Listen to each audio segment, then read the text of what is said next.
You're the successful one. You can cover Christmas, my father said. I spent over $14,000 on 18 relatives, but Christmas morning changed everything. The first time my father told me I should pay for Christmas, he said it like he was giving me an honor. I was standing in my kitchen, phone pressed between my shoulder and ear, watching my two kids argue over cereal. It was early November. I had just gotten off a long call with a client. I was tired, but in a steady way. The kind of tired that comes from building something real. 6 figures a year does not fall out of the sky. I earned every dollar. My father cleared his throat on the other end of the line and told me the family had been talking. He said everyone was so proud of me. Said I was the one who had really made it. The successful one. I should have heard the turn coming. He told me that this year, Christmas needed to be special. Times were tight for everyone else. My younger brother had been between jobs again. My sister's husband was dealing with some business slowdown. Travel costs were high. Groceries were high. Everything was high. Then he said it. Since I was doing so well, it was my turn to give back. He did not say it harshly. That would have been easier to fight. He said it gently, almost warmly, like he was reminding me of something noble inside myself. Generosity, responsibility, gratitude. You are blessed, he said. It is only right you share it. I leaned against the counter and stared out at the backyard. The swing set I had put together last summer was still standing strong. I thought about my mortgage, my savings goals, the college funds I was slowly building for my kids. None of that mattered in that moment. What mattered was the familiar pressure sitting heavy on my chest. In my family, I have always been the steady one, the reliable one, the one who does not make waves. My father kept talking. He framed it like a leadership role. 18 relatives. Flights for the out-of-state cousins. A proper venue instead of cramming into someone's living room. Gifts that would make the kids light up. He said it would mean the world to everyone. Then he added the line that always gets me. We all sacrificed for you growing up. This is your chance to show appreciation. I did not remind him that I paid my own way through college, that I worked nights while taking classes, that I moved out at 20 and never asked for a dime. In his version of history, they had carried me to success. I told myself it was just one holiday, just one big gesture. I imagined everyone smiling. I imagined peace. No tension. No side comments about how I had changed or how money had made me distant. It is just one Christmas, I thought. It will make everyone happy. My wife, Lauren, overheard enough of the call to know what it was about. When I hung up, she looked at me from across the kitchen island. She did not look angry. She looked careful. Are you sure? She asked softly. I nodded before I had fully decided. I told her it would be fine. We could handle it. It was important to my father. She did not argue.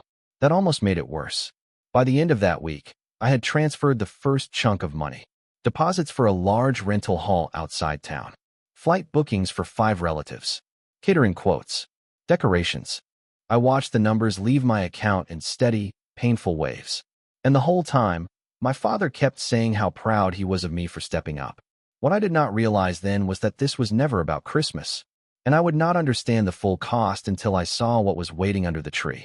Once I said yes, everything moved fast. My father wasted no time forwarding me a list. 18 names, ages, flight preferences, dietary restrictions, even gift suggestions for some of the kids, though those felt more like expectations than ideas. He titled the email Christmas Blessings. I opened a spreadsheet that night after Lauren and the kids went to bed. I am an operations guy by nature. If I am going to do something, I do it right. Flights alone came out to just over $5,000. December travel is not cheap. The rental hall, a rustic lodge about 20 minutes outside town, required a $3,000 deposit up front. Catering was another $4,000, not including gratuity. I told myself I could offset some of it with credit card points. That helped me sleep better. Then there were gifts.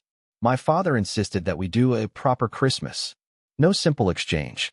He said the younger cousins had been disappointed the last few years.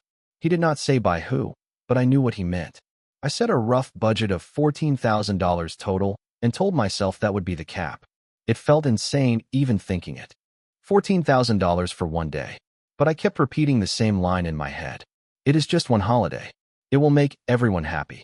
Lauren sat beside me one night while I scrolled through gift lists. She rested her chin on her hand and watched silently as I added items to online carts. New phones for 2 of my sister's teenagers. A gaming console for my brother's son. Designer handbags for the adult women, because my father hinted that last year's gifts had felt impersonal. When I asked what he meant, he said it would be nice if people felt seen. That word stuck with me. Seen. I thought about my own kids, Emma and Jack. They were young enough to get excited about anything wrapped in bright paper. I ordered them a few things quietly on the side, separate from the family pool. I assumed we would all be contributing to each other's children in some balanced way. That was my first mistake. As the weeks passed, my father would call to check on progress. He never asked how I was feeling about the cost. He only asked if the flights were booked, if the venue was secured, if the decorations would look elevated. He liked that word too. Elevated. One night, after I wired the final payment to the caterer, I sat alone in my office staring at the confirmation screen. The total had crept beyond my original estimate. Between upgraded flights for 2 relatives who did not like tight seats and an expanded menu because my sister thought the original options felt basic, I was sitting at just over $14,000. $14,362, to be exact. Lauren came in and leaned against the doorframe. She did not scold me. She did not ask for numbers. She just looked at me in that steady way she has when she knows I am convincing myself of something. "You do not have to keep proving yourself," she said quietly. I told her I was not proving anything. I was just helping. But even as I said it, I felt the familiar old pattern rising. Growing up, if I performed well, I was praised for being dependable. If I hesitated, I was reminded of everything that had been done for me. My younger siblings were always treated as needing protection. I was treated as the one who could handle it. The successful one. The responsible one. The one who would not make a scene. I told Lauren that after this Christmas, we could reset expectations. We could scale back next year. This was just to get everyone back on good footing. She nodded, but there was something in her eyes I could not fully read. A week before Christmas, my father called again. He sounded pleased. Proud, even. "This is going to be the best one yet," he said. "Everyone is talking about it." For the first time, I felt a flicker of something that was not pride. It felt more like being set up for something I could not yet see. And I would only understand it when I watched my own children open their gifts. By the time December 23rd rolled around, I was running on fumes. The lodge looked exactly how my father had described in his vision. Tall pine beams, a massive stone fireplace, warm yellow lights strung along the rafters. I hired a decorator to handle the details because I did not trust myself to meet whatever unspoken standard everyone seemed to have this year. There were garlands draped along the staircase, a 12-foot tree in the center of the hall, and long farmhouse tables dressed in red linen and gold accents. I walked through the space the night before everyone arrived, checking off items on my phone. Catering staff confirmed. Extra heaters delivered. Gift table arranged with name tags written in careful black ink. 18 seats. 18 stockings hung along the fireplace. My kids ran circles around the room, their shoes echoing on the wooden floor. Emma stopped in front of the giant tree and whispered that it looked like something from a movie. Jack asked if Santa would know where to find us since we were not at home. I knelt down and told him Santa always knows. Lauren stood near the back wall, watching quietly. She smiled when I looked at her, but it was the kind of smile that carried weight. She had helped wrap every gift. She had stayed up late with me folding tissue paper into designer bags. She had not once complained about the money, but I knew she felt it. The flights started landing the next morning. I paid for ride shares from the airport. I covered the upgraded SUV rental for my brother's family because they said they had too much luggage. I handed my card to the front desk when 2 relatives decided they preferred hotel rooms instead of the guest suites attached to the lodge. Every swipe felt like another promise I was making to keep everything smooth. My father arrived last. He stepped into the lodge like he owned the place. He looked around slowly, hands behind his back, taking it all in. Then he nodded. "This is how it should be," he said. That sentence landed heavier than he realized.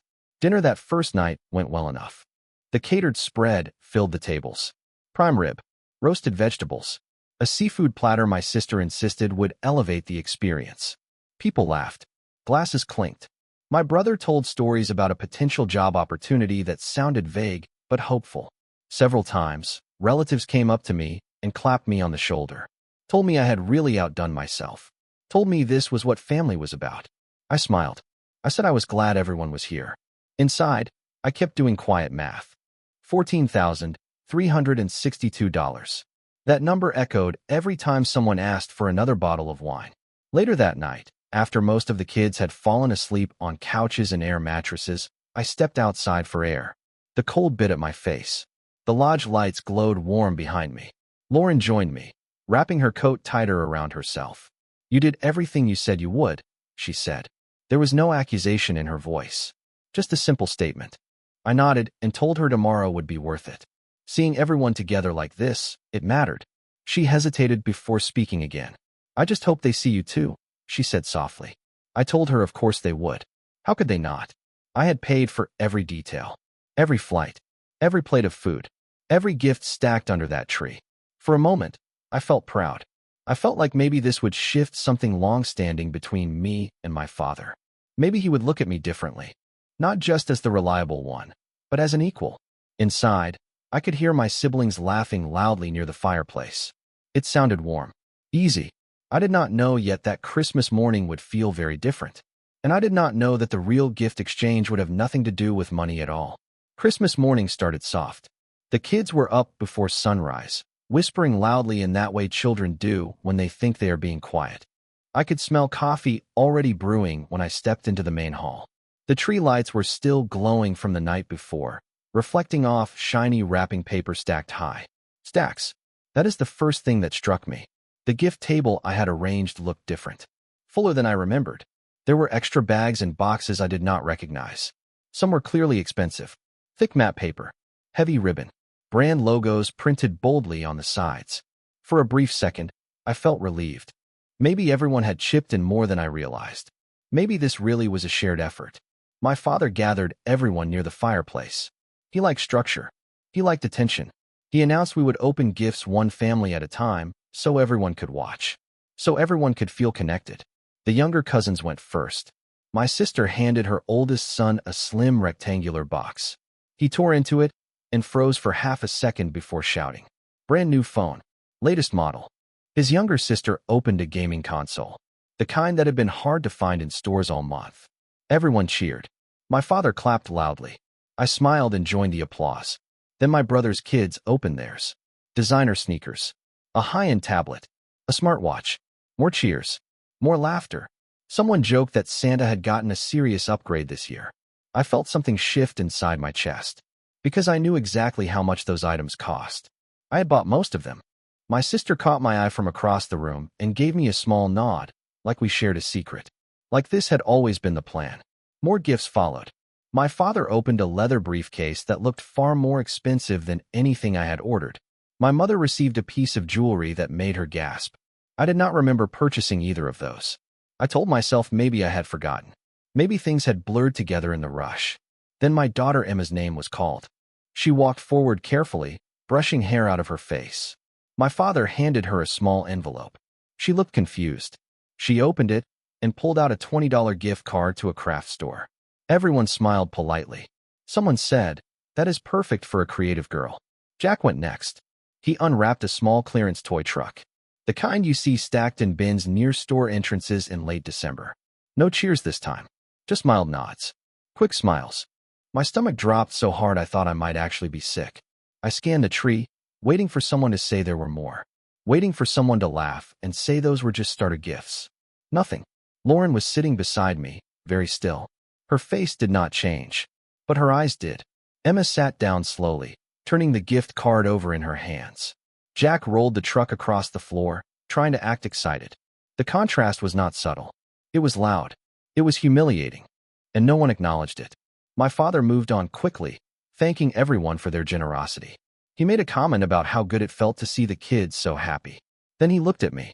"Thank you for stepping up this year," he said casually. Stepping up. Like I had filled a temporary gap. Like this had been a duty. I opened my mouth to speak, but nothing came out. Because in that moment, I realized something slow and painful. This was not an oversight.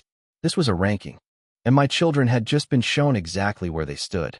No one said it out loud, but everyone felt it. I could see it in the way a few relatives avoided looking at Lauren. In the way my sister suddenly became very busy collecting wrapping paper. In the way my father kept the energy moving, jumping into the next round of gifts before the air could settle. Emma leaned against Lauren's side, holding that small envelope like it was something fragile. Jack kept rolling the truck across the wood floor, making engine noises that were too loud, too forced. I waited for someone to correct it. I waited for my father to clap his hands and say there had been a mix-up. Nothing came. Instead, he started talking about how important it was that the younger kids felt supported this year, how some families had been struggling more than others. His tone was light, almost thoughtful. Struggling more. I felt heat rise in my chest. Was I not supporting everyone? Had I not just poured $14,000 into this room? Lauren's hand found mine. Not to squeeze. Not to restrain. Just to anchor. My brother eventually muttered something about how his kids had expensive tastes these days. My sister laughed and said teenagers were hard to shop for. No one mentioned my children again. The imbalance hung in the air like smoke. When the gift exchange ended, my father stood and gave a short speech. He thanked everyone for coming. He thanked me again for handling the logistics. He said I had shown real leadership. Leadership, not love, not generosity. Leadership. It was subtle, but I understood. I was the provider, the sponsor, the stable one. My children, in their eyes, did not need as much. They had me, as if that made it fair. That afternoon, I found Emma alone near the back hallway. She asked quietly if she had done something wrong. I told her no. Of course not. I told her Santa sometimes splits gifts across homes. The lie tasted bitter. Across the room, my father laughed loudly at something my brother said. And for the first time in my life, I realized this was never about Christmas at all. I did not confront anyone that day. That is the part one I'm still a little ashamed of. I smiled when people hugged us goodbye. I loaded leftover food into containers. I carried boxes out to cars. I paid the final catering balance before we left. I kept everything smooth. Lauren stayed close to the kids. On the drive home, the car was quiet. Emma fell asleep with the gift card still tucked into her coat pocket. Jack held the toy truck in his lap, like it might disappear if he let go. Lauren stared out the window most of the ride. I kept replaying the morning in my head. The briefcase, the jewelry, the brand new phones, the $20 gift card.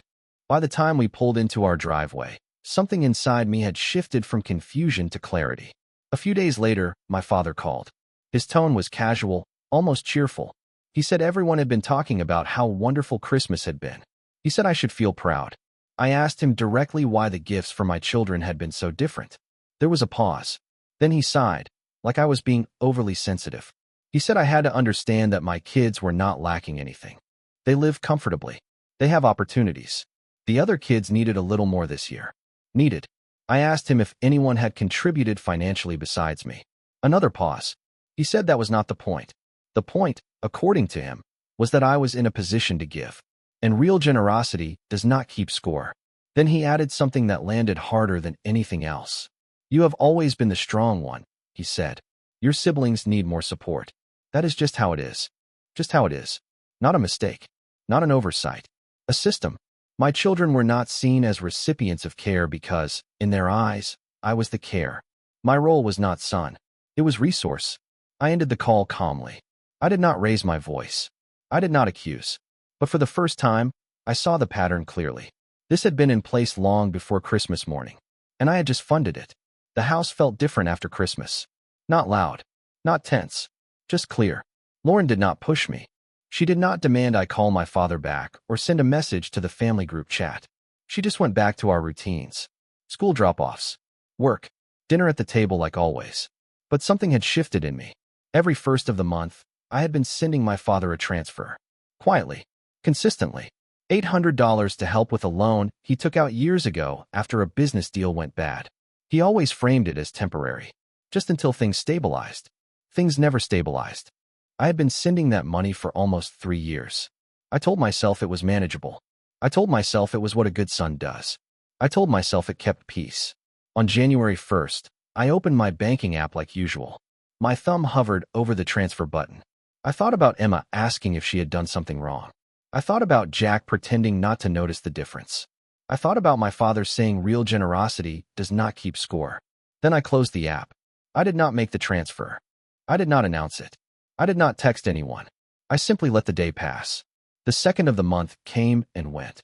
The third. The fourth. By the sixth, my phone rang. My father sounded confused, not angry.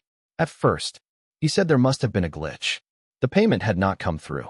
He was sure I had just forgotten with the holiday rush. I told him I had not forgotten. Silence. He asked if something was wrong. I said no. I just needed to reevaluate some financial priorities this year. The word priorities felt deliberate in my mouth. His tone shifted. Softer, but tighter. He reminded me that he was counting on that money. That I had committed. That backing out suddenly put him in a difficult position. I told him I understood. Then I said something I had never said before. I told him I was also counting on fairness. On mutual care. On my children being treated like part of the family, not an afterthought. He tried to brush it aside again. Said I was overreacting. Said Christmas had been about helping those in greater need. I stayed calm. I told him I had already helped. $14,362 worth of help. I did not raise my voice. I did not accuse. I just said that moving forward, my first responsibility was my household. There was a long pause. For the first time in my life, I could hear him recalculating. Not emotionally, financially. And in that silence, I realized something else. He had never expected me to say no. It did not take long for the confusion to turn into pressure. 2 days after that call, my sister texted me. She kept it light at first. Asked how the kids were. Sent a photo of her son using the new gaming console. Said again how magical Christmas had been. Then she asked if everything was okay with Dad. I told her it was. She said he seemed stressed. Mentioned something about bills stacking up unexpectedly. I stared at that message for a long time. Unexpectedly. As if I had not been the one carrying those unexpected expenses for years. My brother called later that week. He did not even pretend it was casual. He asked straight out if I was really planning to stop helping Dad. He said it put everyone in a tough spot. Said I was the one who could handle it. That phrase again. The one who can handle it. I asked him if anyone else planned to contribute monthly. He went quiet. Then he said it was different for them. They had kids. They had instability. I was established. Established. Like that made me immune to responsibility at home. That night, Lauren and I sat at the kitchen table after the kids went to bed. I told her about the calls. The subtle guilt. The shifting tone. She listened without interrupting. Then she said something simple. You are not cutting them off. You are just stopping the automatic access. That landed hard. Because that is what it had been. Automatic. No discussion. No negotiation. Just an assumption that I would absorb whatever gap appeared. For years, I told myself it was about love. About loyalty. But now I could see it clearly. It was about hierarchy. My father at the top. My siblings beneath him. And me at the bottom, holding the whole thing up. The next time my father called, his voice was sharper. He said he had always taught me about responsibility. That family supports family. That walking away now felt selfish. Selfish. I let him finish. Then I told him I was not walking away. I was simply shifting my responsibility to where it belonged. To my wife. To my children. To the household that had quietly absorbed every decision I made in the name of keeping peace. There was anger in his silence this time. But underneath it, something else. For the first time, he was not speaking to the dependable son. He was speaking to a man who had stopped playing his assigned role. And he did not know what to do with that. The real shift did not happen during a phone call. It happened on an ordinary Tuesday night. Emma was at the dining table working on a school project. Jack was building something out of blocks on the floor. Lauren was folding laundry on the couch. The house felt calm. Normal. Safe. I sat there watching them, and for the first time, I saw the contrast clearly. At the lodge, my children had adjusted themselves to fit the room. They had minimized their disappointment. They had made it easy for the adults. Just like I always had. That realization hit harder than anything my father said. I had learned early that love in my family came with conditions. You earned approval by being useful, by being steady, by absorbing more than you received. My siblings were protected from discomfort. I was praised for enduring it. When I made good money, it was not celebrated as my achievement. It was repositioned as communal property. The Christmas imbalance was not random. It was consistent with the story my father had always told about us. I was the strong one, which meant I needed less, which meant my children needed less, which meant our feelings could be discounted because we would understand. I thought back to the way my father had thanked me, not for generosity, for stepping up, as if I had simply filled a gap in labor. That week, another call came. This time it was not confusion. It was frustration. He said the missed transfer had forced him to dip into savings. He said I had created unnecessary stress. He said this was not how family treats each other. I listened. Then I asked him something I had never asked before. When have you ever treated me like I needed support? He tried to pivot. tried to frame it as a misunderstanding, said he had always believed in me, that pushing me to be responsible was his way of showing confidence. I did not argue. I just told him that confidence does not replace care. And for the first time in my life, I did not rush to soften the statement. There was no shouting, no dramatic break, just a long silence where the old script no longer worked. When I hung up, I did not feel triumphant. I felt steady, like something heavy had finally been set down. And I knew the final step was not about money at all. It was about what I would allow my children to believe about their worth. About a week after that last call, my father showed up at my house. He did not warn me. He did not text first. I opened the door, and there he was, hands in his coat pockets, jaw set tight like he had rehearsed something in the car. Lauren was in the kitchen. The kids were upstairs. He stepped inside without waiting for an invitation. He said he did not recognize me anymore. Said I had changed. That success had hardened me. He reminded me of everything he had taught me about sacrifice, about stepping up when others fall short. I let him speak. Then I asked him something simple. When I was building my career, when I was working nights and missing holidays because I was trying to secure my future, who stepped up for me? He said that was different. I chose that path.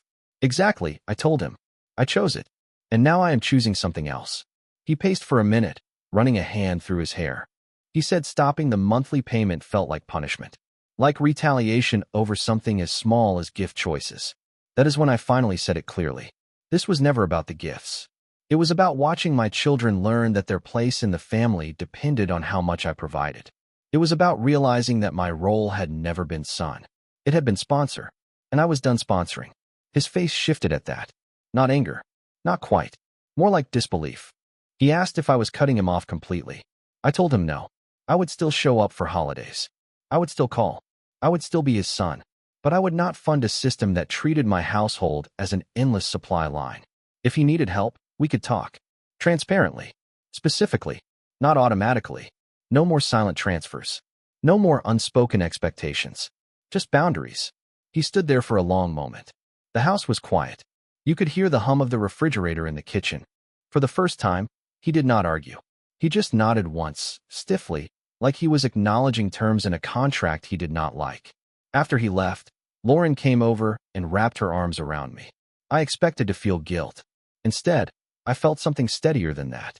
I felt present. That night, I transferred a smaller amount of money, not to my father, to Emma and Jack's college savings accounts. And for the first time in years, the numbers leaving my bank account felt exactly right.